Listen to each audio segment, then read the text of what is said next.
नमस्कार, दोपहर 2 बजे के बुलेटिन में आप सभी दर्शकों का स्वागत है। मैं हूं साइमा खान। सबसे पहले नजर हेडलाइंस पर। संसद परिसर में प्रदर्शन के दौरान भाजपा सांसद प्रताप सारंगी और मुकेश राजपूत घायल। राहुल गांधी पर धक्का देने का आरोप। प्रधानमंत्री नरेंद्र मोदी ने फोन करके दोनों के स्वास्थ्य की ली जानकारी। बाबा साहेब अंबेडकर पर संसद में आज फिर संग्राम। विपक्ष के हंगामे के कारण दोनों सदनों की कार्यवाही 2 बजे तक स्थगित।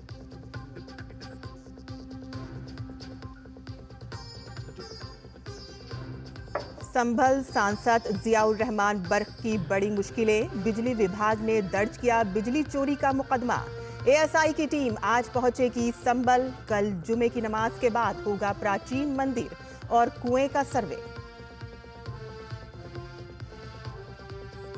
जम्मू कश्मीर के कुलगाम में सुरक्षा बलों को मिली बड़ी कामयाबी। आतंकवादियों के साथ मुठभेड़ में 5 आतंकी ढेर, 2 जवान भी घायल। ऑपरेशन जारी।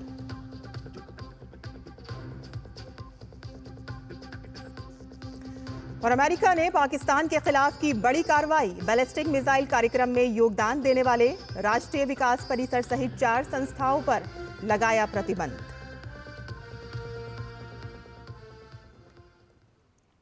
और अब समाचार विस्तार से, जहां बीजेपी सांसद प्रताप सारंगी आज संसद में प्रदर्शन के दौरान चोटिल हो गए। सारंगी ने दावा किया है कि कांग्रेस नेता राहुल गांधी के धक्के के कारण उन्हें चोट लगी है। अंबेडकर पर टिप्पणी के मुद्दे पर कांग्रेस और बीजेपी ने आज संसद भवन में एक दूसरे के खिलाफ प्रदर्शन किया।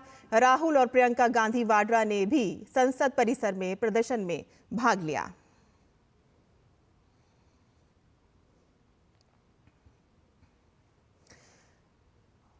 और जिस तरह से हंगामा संसद परिसर में देखा गया, काफी धक्का मुक्की हुई और ऐसे में बीजेपी सांसद प्रताप सारंगी संसद प्रदर्शन के दौरान चोटिल हो गए हैं।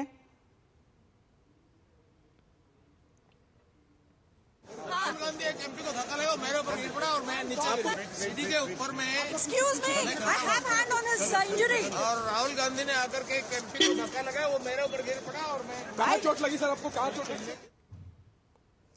वहीं इसको लेकर संसदीय कार्य मंत्री किरेन रिजिजू ने कांग्रेस सांसद राहुल गांधी पर निशाना साधते हुए कहा है कि कांग्रेस नेता को अपनी पद की मर्यादा और संसद की गरिमा का ध्यान रखना चाहिए। उन्होंने कहा कि राहुल गांधी को लोकतंत्र का सम्मान करना चाहिए। राहुल गांधी का सवाल करना चाहता हूं कि अगर सब लोग अपना ताकत दिखा करके मारपीट करने लग जाएंगे तो पार्लियामेंट कैसे चलेगा? वो नेता प्रतिपक्ष है, क्या कोई ऐसा धक्का बॉक्सिंग मार करके एमपीज के साथ व्यवहार करेंगे? लोकतंत्र में बात रखने का अधिकार है, लेकिन आपका पहलवानी दिखाने का क्या मतलब है? इसलिए हमारा दोनों एमपीज बहुत गंभीर रूप से घायल हो गए हैं। हम लोग देखेंगे आगे क्या कार्रवाई उठाना है। राहुल गांधी को लोकतंत्र में विश्वास रख करके ये सारा चीज़ें समझ में आना चाहिए। मैं ऐसा हरकत करने का जो राहुल गांधी ने आज जरूरत किया है, इसको धिक्कार करता हूं। वहीं केंद्रीय मंत्री शिवराज सिंह चौहान ने संसद में हुई धक्का मुक्की को लेकर कांग्रेस पर कड़ा प्रहार किया है। शिवराज सिंह चौहान ने कहा कि राहुल गांधी और कांग्रेस ने जो गुंडागर्दी की है, ऐसा आचरण आज तक भारत की संस्कृति में नहीं देखा गया है। संसद के इतिहास का ये काला दिन है। मर्यादाओं की धज्जियां उड़ा दी गई, लोकतंत्र को तार तार कर दिया गया, कलंकित कर दिया गया। राहुल गांधी और कांग्रेस ने जो गुंडागर्दी की है, उसका कोई दूसरा उदाहरण नहीं मिलता। अब मुझे समझ में नहीं आता, राहुल गांधी ऐसी गुंडागर्दी करेंगे, धक्का मुक्की करेंगे, सांसदों को पीटा जाएगा? ऐसा आचरण आज तक भारत के संसदीय इतिहास में देखा नहीं गया। अगर महाराष्ट्र और हरियाणा में हार गए तो खींच संसद के अंदर क्यों उतार रहे हैं? वहीं केंद्रीय मंत्री धर्मेंद्र प्रधान ने संसद में हुई धक्का मुक्की को लेकर कांग्रेस को घेरा है। धर्मेंद्र प्रधान ने कहा कि राहुल गांधी का संसद में व्यवहार निंदनीय है। और आइए आपको सीधे लिए चलते हैं राज्यसभा। लेकिन हाथापाई करके हम एक दूसरे को मारा मारी करके संसद को हम इस नीचे स्तर तक हम गिराना नहीं चाहते हैं। आप सब कांग्रेस के सदस्यों से मैं हाथ जोड़ के कहना चाहता हूं, श्रीमान राहुल गांधी जी का जो व्यवहार के लिए पूरा कांग्रेस सदस्य इस सदन से माफी मांगे, देश से भी माफी मांगे। ये संसद कोई कुश्ती का अखाड़ा नहीं है। यहाँ हाथ किसी एक दूसरे एमपी को इस तरह हाथ नहीं उठा सकते हैं। सभापति महोदय, जो श्रीमान राहुल गांधी ने जिस तरीके से 2 सांसदों को मारा है, हमारा सांसद बहुत आक्रोश है। हम लोग भी अगर उसी तरह हाथ उठाते तो क्या हालत होता सर। हमारे पास संख्या है, हम डरपोक नहीं है, लेकिन हमारे लोग भी श्री राहुल गांधी जैसे अगर हाथ उठाना लग जाएगा तो लोकतंत्र कैसे चलेगा सर। इसलिए राहुल गांधी जी के व्यवहार के लिए पूरा कांग्रेस पार्टी सिर्फ संसद से नहीं पूरा देश से माफी मांगना चाहिए sir. I appeal to everyone to keep cool. I'll come to it.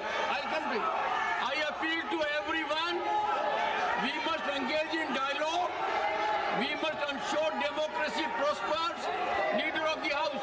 सभापति जी, जिस तरीके से संसद में संविधान पर चर्चा हुई, जिस चर्चा में कांग्रेस पार्टी पूरी तरीके से एक्सपोज हो गई, पूरी तरीके से एक्सपोज हो गई।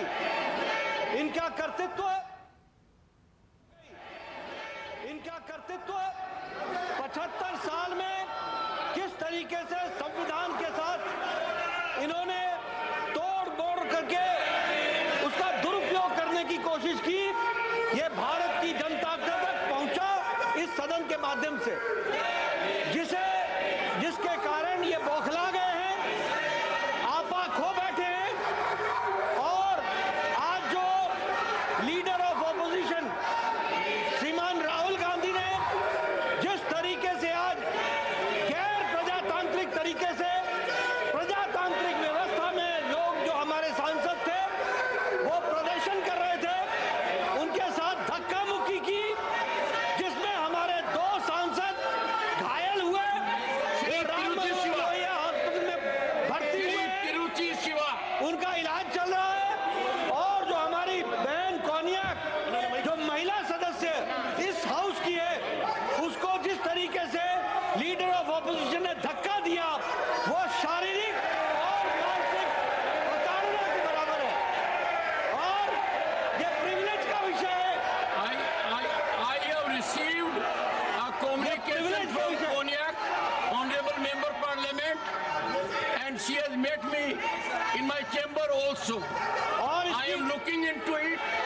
She was literally in tears. According to her, she could never believe that as a lady member, she would have to suffer so much at the hands of another member parliament. I am looking into it.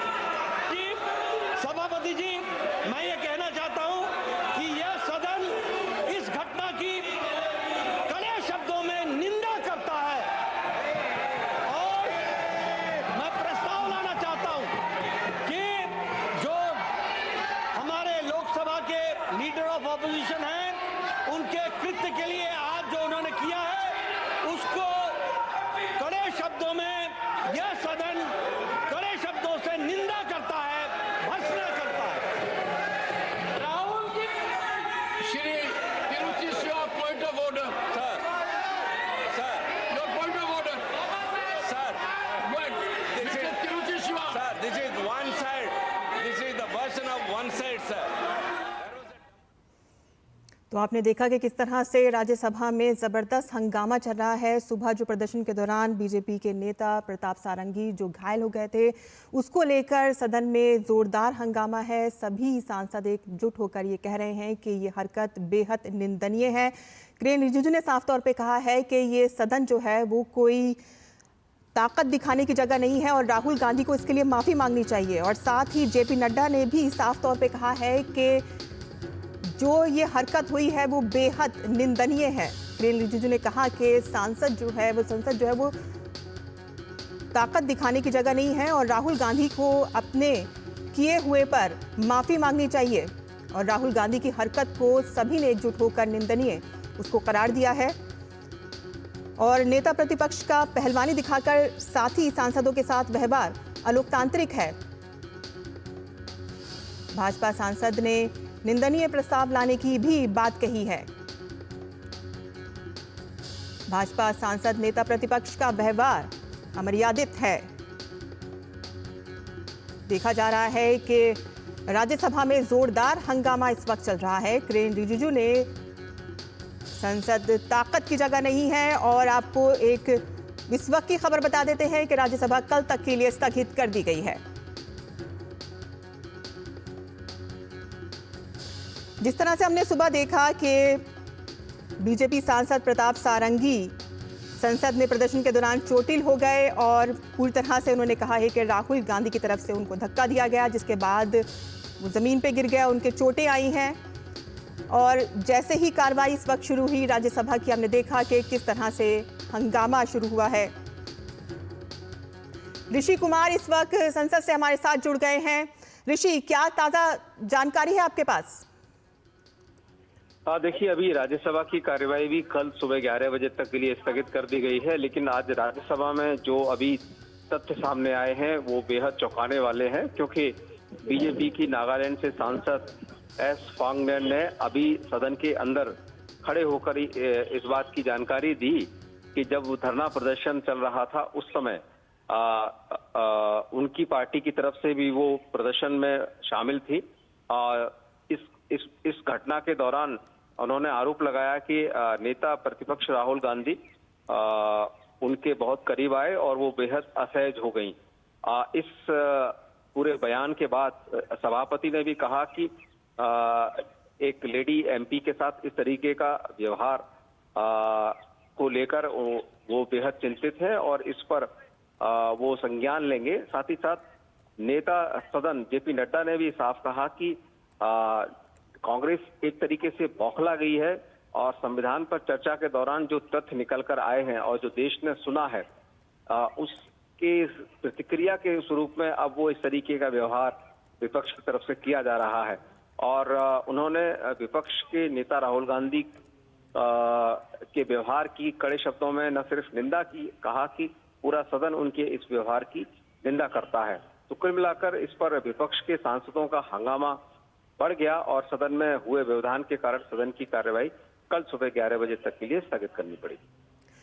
ऋषि, भाजपा सांसदों की तरफ से निंदनीय प्रस्ताव लाने की भी बात कही जा रही है, क्या लगता है आपको? जी हाँ, बिल्कुल। नेता सदन ने ये कहा सदन के अंदर कि हम इस प्रस्ताव पर इस बात पर निंदा करते हैं उनकी और एक निंदा प्रस्ताव लाते हैं, और जिसकी सदन की समस्त सांसदों की तरफ से ये ट्रेजरी बेंचेस की तरफ से कहा गया। हालांकि सांसद इस पर प्रतिरोध कर रहे थे और उनकी तरफ से हंगामा जारी था पूरे सदन के अंदर। अभी जब 2 बजे सदन की कार्यवाही शुरू हुई तो ऐसे में जैसे ही बीजेपी सांसद जो नागालैंड से हैं उन्होंने अपना बयान रखा, उसके बाद माहौल एकदम से बदल गया और सत्ता पक्ष की तरफ से इस बात की घोर निंदा की गई कि उनके सांसद के साथ इस तरीके से नेता प्रतिपक्ष ने व्यवहार किया है लोकसभा के राहुल गांधी जी। ऋषि, जिस तरह से देखा जा रहा है कि सदन में कामकाज कम होता है और हंगामा ज़्यादा होता है, तो किस तरह से हम आगे की कार्रवाई देख सकते हैं? जैसे कल बात हो रही है, कल भी जाहिर सी बात है इस बात पे हंगामा होगा, निंदनीय प्रस्ताव लाने की बात कही जा रही है, तो इसको आगे आप कल की कार्रवाई को किस तरह से देखते हैं? देखिए, हम जानते हैं कि शीतकालीन सत्र का जो समय तय मुकर्रर किया गया था वो कल तक ही है, तो कल तो अब साइनेडाई होने ही जा रहा है। इस तरीके के साफ संकेत हैं और समय भी अब बढ़ाया नहीं गया है। जैसे कि हम जानते हैं कि सरकार कभी भी किसी भी सत्र का समय बढ़ा भी सकती है और उसको कम भी कर सकती है, लेकिन अब ये कल तो सत्र की समाप्ति ही है, तो क्या कहा जाए कि कल क्या कामकाज हो पाएगा। लेकिन इतना जरूर है कि इस शीतकालीन सत्र में जिस तरीके से हंगामा और शोर शराबा रहा है उससे कम राज्यसभा का जो कामकाज है वो बुरी तरीके से प्रभावित हुआ है। और लोकसभा में भी अगर हम देखें तो लगातार गतिरोध होते रहे। हालांकि कुछ विधेयक वहां से पारित हुए। सिर्फ और सिर्फ अगर देखा जाए तो संविधान पर चर्चा दोनों सदनों में जो हुई है वही एक कामकाज के रूप में इस सदन की एक उपलब्धि के रूप में मात्र देखा जा रहा है। जी।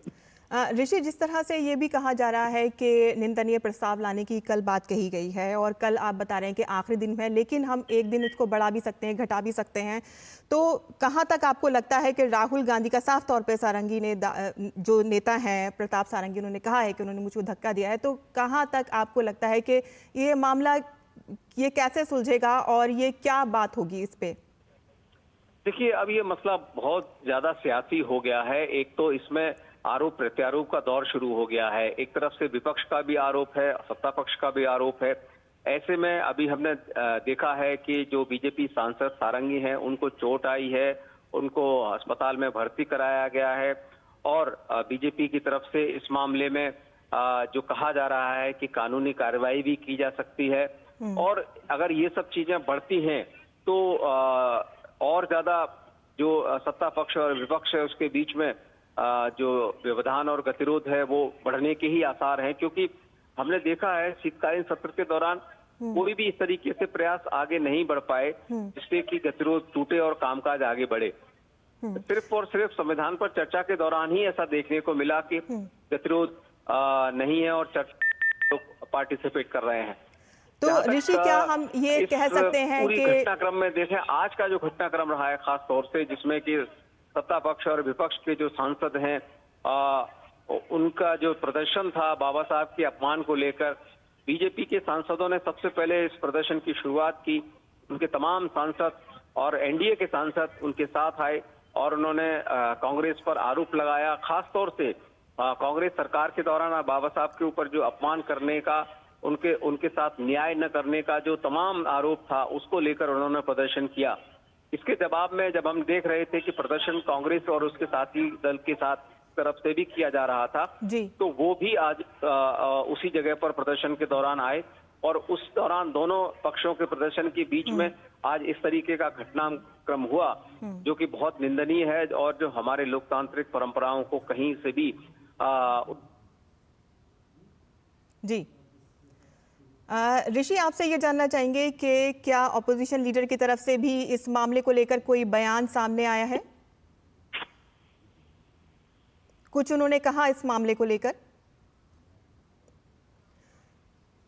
जी, ऋषि कुमार की शायद हमसे जो कनेक्शन है वो शायद टूट गया है। आगे हम उनसे एक बार फिर से जुड़ने की कोशिश करेंगे, लेकिन देखा कि आपने किस तरह से राज्यसभा में हंगामा हुआ। कल 11 बजे तक के लिए संसद जो है वो स्थगित कर दी गई है, लेकिन जो भाजपा जो नेता है वो पूरी तरह से इस तमाम घटनाक्रम की जमकर और एक साथ होकर इस पूरे घटनाक्रम का विरोध कर रहे हैं, उसको निंदनीय बता रहे हैं। जाहिर सी बात है ये निंदनीय घटना ही है और कल भी हम देख सकते हैं, देखा जाएगा। हमारे संवाददाता बता रहे थे कि बहुत ज़्यादा गहमा गहमी रहने वाली है। और आगे बढ़ते हैं, जहां केंद्रीय मंत्री धर्मेंद्र प्रधान ने संसद में हुई धक्का मुक्की को लेकर कांग्रेस को घेरा है। धर्मेंद्र प्रधान ने कहा है कि राहुल गांधी का संसद में व्यवहार निंदनीय है। सब बात है, सबने देखा है, उनकी पार्टी के लोगों ने देखा है। क्या कोनिया को धक्का नहीं मारे? वो महिला नहीं थी, वो ट्राइबल नहीं थी, नॉर्थ ईस्ट की नहीं थी। निर्लजता की कोई हद होती है? अब चोरी करो फिर सीना चोरी करो, ये सामंतवादी लोग ही कर सकते हैं। राहुल गांधी आज सबसे बड़े सामंतवादी हैं। हमारी सांसद साथी आईसीयू में भर्ती है, सर पे स्टिच लग चुकी है, तो ये परिवार क्या क्या कहना चाहता है, क्या करना चाहते हो लोग? वहीं भाजपा सांसदों के चोटिल होने पर भाजपा नेता प्रहलाद जोशी ने विपक्ष पर जमकर निशाना साधा। उन्होंने कहा है कि ये नेता प्रतिपक्ष राहुल गांधी की गुंडागर्दी की पराकाष्ठा है और साथ ही कहा है कि पार्टी के विचार विमर्श कर आगे की कार्रवाई पर फैसला लिया जाएगा। प्रताप सिंह सारंग जी को गहरी चोट, डीप इंजरी हुआ है, ब्लीडिंग बंद नहीं हुआ था, स्टिचेस वगैरह लगा रहे हैं। और उसके साथ जो मुकेश राजपूत है वो भी इधर भी बेहोश थे, उधर भी पूरा सेमी कॉन्शियस थे। और ये गुंडागर्दी का बर्तव्य जो है ये तो मैं खंडन करता हूं। और ये गुंडागर्दी क्यों करना चाहिए? प्रजातंत्र में हार और जीत चलता ही रहता है। राहुल गांधी का गुंडागर्दी का वक्तव्य जो है ये हताश का एक पराकाष्ठा है। बाकी का जो लीगली जो कार्रवाई करना है, एफआईआर करने का, सब पार्टी के तरफ से हम सोच विचार करके अभी करेंगे। भाजपा सांसदों के घायल होने पर केंद्रीय मंत्री अश्विनी वैष्णव ने कांग्रेस पर जमकर निशाना साधा। उन्होंने कहा है कि संसद में हुए इस प्रकरण के कांग्रेस के काम करने के तरीके की सच्चाई सबके सामने आ गई है और साथ ही कहा है कि कांग्रेस ने हमेशा बाबा साहिब अम्बेडकर का अपमान किया है। कांग्रेस के इतिहास को आज पूरे देश के सामने रखा गया, उससे कांग्रेस पूरी तरह से झल्लाई हुई है और जो उनका असली काम करने का तरीका है वो आज सामने आया। किस तरह से उन्होंने हमारे दो सांसदों को धक्का मुक्की करके उनको घायल किया। दोनों सांसद अभी हॉस्पिटल में है। ये संसद की मर्यादा है क्या? ये इस तरह से संसद में काम करने का तरीका होता है? कांग्रेस सदा ही हमेशा से बाबा साहेब अम्बेडकर जी का विरोध करती आई, उनका अपमान करती आई है और आज पूरे देश को ये स्पष्ट तौर पे पता चल गया है कि संसद की मर्यादाओं से भी उनका कोई लगाव नहीं है। वहीं संभल के सपा सांसद जियाउर रहमान बर्क के खिलाफ बिजली चोरी का मुकदमा दर्ज कर लिया गया है। सांसद बर्क के घर में लगे नए स्मार्ट मीटर में 5 किलोवाट से अधिक का लोड पाया गया है, जबकि इनके घर पर 4 किलोवाट की क्षमता के मीटर लगाए गए हैं। बिजली विभाग की टीम सुबह सुबह बर्क के घर मीटर रीडिंग करने के लिए पहुंची थी। बिजली मीटर के मिली गड़बड़ी की आशंका के चलते कार्रवाई की गई है। इस दौरान भारी फोर्स की तैनाती की गई थी। सांसद के पिता ने बिजली कर्मचारियों को धमकी देते हुए कहा है कि हमारी सरकार आएगी तो देख लेंगे। बिजली विभाग के कर्मचारियों को धमकी देने के आरोप में सांसद जियाउर रहमान बर्क के पिता और 2 लोगों के खिलाफ भी मुकदमा दर्ज कर लिया गया है। बता दें कि बिजली विभाग की टीम ने सांसद के घर पर लगे बिजली के कनेक्शन को लेकर और उपकरणों की गहन जांच की और गड़बड़ी का यहां पर खुलासा हुआ। ये थे कि 6 महीने से इनका बिजली का खपत जो है 0 आ रहा था, जिससे प्रदर्शित होता था कहीं न कहीं जो है इलीगल तरीके से बिजली का यूज किया जा रहा है, जिसके क्रम में हम लोगों ने स्मार्ट मीटर लगाया था और आज स्मार्ट मीटर को चेक किया गया तो उसमें 5 किलोवाट से अधिक का जो है लोड पाया गया। उसमें इनके परिसर पे चेकिंग की गई और मीटर की एमआरआई की गई। मीटर एमआरआई में भी जो है मीटर से जो है बिजली चोरी पाया गया है, जिसके आधार पे हम लोग विद्युत चोरी की धारा 135 के तहत जो है प्राथमिकी दर्ज कराई। अब रविंद्र ने बताया कि हमको हमारे परिवार को धमकी दी गई कि मेरी सरकार आएगी तो फिर आपको देख लिया जाएगा जो है जो आप लोग काम कर रहे हैं। संभल के सपा सांसद जियाउर रहमान बर्क के खिलाफ बिजली चोरी मामले में एक्शन शुरू हो चुका है। सांसद जियाउर रहमान बर्क के घर का बिजली का कनेक्शन काटा गया है। सपा सांसद जियाउर रहमान के घर के बिजली के कनेक्शन को काट दिया गया है। दरअसल सुबह सुबह वहां बिजली रीडिंग करने के लिए टीम पहुंची थी, जहां पर उसमें गड़बड़ी पाई गई। उनका जो लोड था वो 5 किलोवाट का था, लेकिन मीटर उन्होंने घर में 4 किलोवाट की क्षमता का मीटर लगाए हुए थे और इस गड़बड़ी को पाकर उनकी बिजली जो है वो काट दी गई है। वहां जब वो टीम पहुंची तो वहां पर उनके पिता और कुछ लोगों ने टीम के साथ बदतमीजी की, जिसके बाद उनके पिता और उनके जो वहां लोग बदतमीजी कर रहे थे उस टीम के साथ में, उनके खिलाफ भी कार्रवाई शुरू हो गई है। वहीं बीजेपी समेत सहयोगी दलों के विधायक और नेताओं ने आज नागपुर राष्ट्रीय स्वयंसेवक संघ हेडगेवार स्मृति भवन परिसर का दौरा किया और संघ की ओर से शिवसेना और राष्ट्रवादी कांग्रेस पार्टी की विधायकों को भी आमंत्रित किया गया था।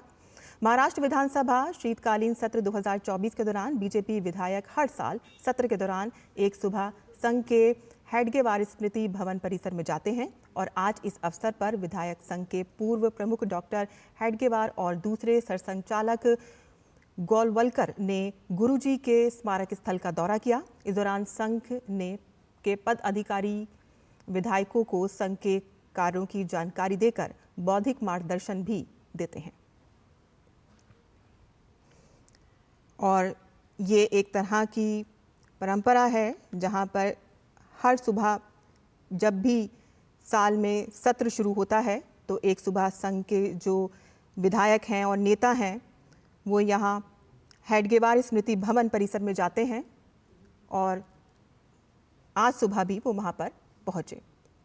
आगे बढ़ते हैं जहां कृषि और किसानों के उत्थान के लिए केंद्र सरकार पिछले कई वर्षों से राज्यों के साथ मिलकर कल्याणकारी योजनाओं पर काम कर रही है और इसमें किसानों के उत्थान की लागत को कम करना, उत्पादन को बढ़ाना और किसानों को उचित दाम दिलाना है। पिछले 10 वर्षों की बात करें तो मोदी सरकार ने कृषि के बजट को करीब 6 गुना बढ़ाया है और एमएसपी के दामों में कई गुना वृद्धि हुई है। कृषि क्षेत्र में हुए उल्लेखनीय कार्यों पर पेश है हमारी ये रिपोर्ट। देश में करीब 65% लोग कृषि और उससे जुड़े क्षेत्रों में कार्य करते हैं। ऐसे में मोदी सरकार की सबसे बड़ी प्राथमिकता कृषि क्षेत्र और किसानों का उत्थान रहा है। पिछले एक दशक की बात करें तो कृषि को तकनीक और अनुसंधान से जोड़कर केंद्र सरकार ने किसानों की दिशा और तस्वीर को बदलने का बड़ा कार्य किया है। कृषि क्षेत्र में आवंटित होने वाले बजट की बात करें तो वर्ष 2013-14 के मुकाबले 6 गुना वृद्धि होकर अब 1,22,528.77 करोड़ रुपए हो गई है। केंद्र सरकार की विभिन्न योजनाओं के चलते उत्पादन और आमदनी दोनों में वृद्धि हुई है। किसानों को लाभकारी आय और आय समर्थन के माध्यम से किसानों का कल्याण कर रही है। कृषि में विविधीकरण, सतत कृषि के लिए जलवायु परिवर्तन के अनुकूल बनाना और किसानों के नुकसान की भरपाई किसानों की आय बढ़ाने की रणनीतियों में शामिल है।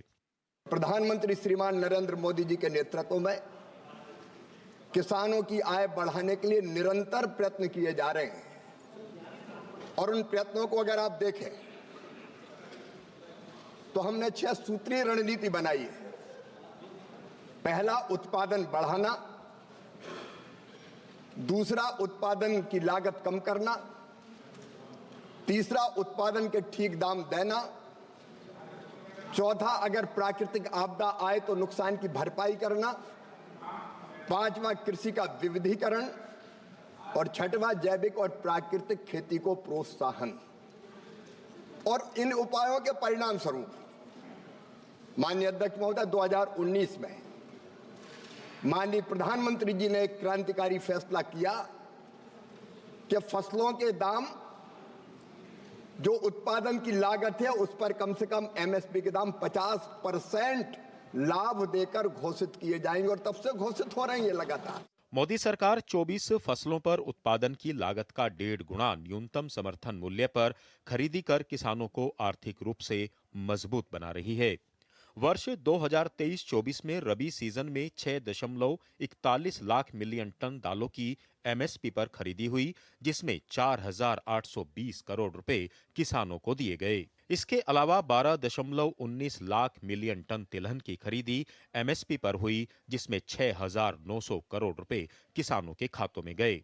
पीएम किसान सम्मान निधि, फसल बीमा योजना और सोइल हेल्थ कार्ड जैसी बड़ी योजनाएं किसानों की तकदीर और तस्वीर बदल रही हैं। अनुज यादव, डीडी न्यूज, दिल्ली। और इसी के साथ ही ये समाचार यहीं खत्म होता है। हमारी पूरी टीम को अब अनुमति दें। नमस्कार, लेकिन आप देखते रहिए डीडी न्यूज।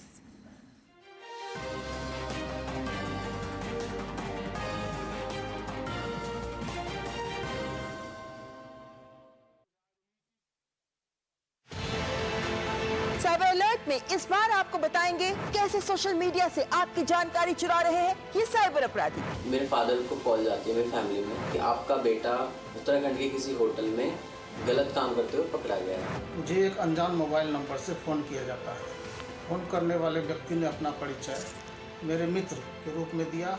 मैंने अपने मित्र को फोन कर इस विषय में पूछा तो मुझे फ्रॉड कॉल का पता चला। AI का यूज करते हुए आपके बेटे की आवाज में उधर से फोन आता है कि मम्मी या पापा मुझे जो है फलाना पुलिस स्टेशन में बैठा लिया गया।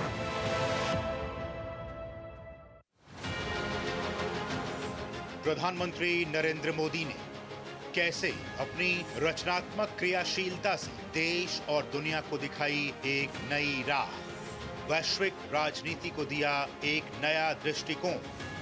नरेंद्र मोदी की सृजनात्मकता और दूरदृष्टिता पर देखिए हमारी विशेष प्रस्तुति। नरेंद्र मोदी, सृजनात्मकता से प्रेरित नेतृत्व। शुक्रवार 20 दिसंबर सुबह 10:15 पर सिर्फ डीडी न्यूज पर।